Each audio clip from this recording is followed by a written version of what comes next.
ये मौका भी है और दस्तूर भी, खास तौर से अधीर रंजन चौधरी के लिए, जो ये कह चुके हैं कि राजनीति के सिवा कुछ दूसरा काम उन्हें आता नहीं और कांग्रेस है कि उन्हें राजनीति करने नहीं दे रही।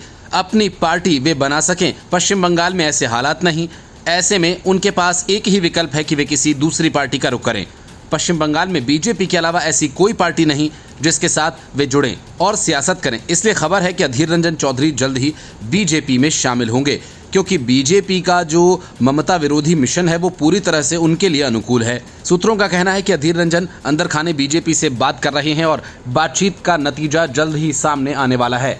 कांग्रेस ने अपनी तरफ से अधीर रंजन चौधरी को पूरी तरह से ठिकाने लगा दिया। अधीर रंजन की नाराजगी अब और बढ़ गई जब उन्हें मीटिंग में बताया गया कि वे राज्य कांग्रेस के पूर्व अध्यक्ष हो गए हैं।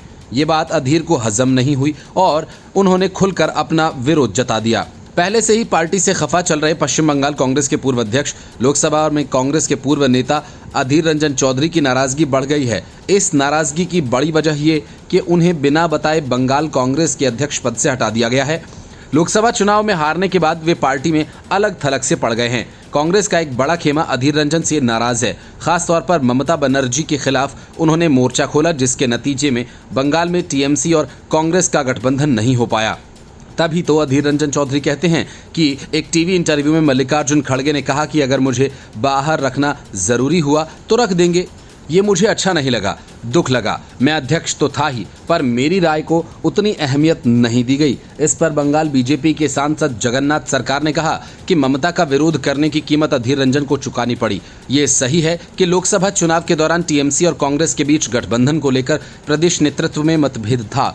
टीएमसी ने शुरुआत में तो गठबंधन की बात कही, लेकिन बाद में अधीर के बयान से बात बिगड़ गई। रही सही कसर अधीर रंजन के लोकसभा चुनाव हारने के बाद पूरी हो गई। अधीर रंजन ने हार की जिम्मेदारी लेते हुए इस्तीफा भी दे दिया था। अब टीएमसी एक बार फिर से अधीर रंजन पर हमला बोल रही है।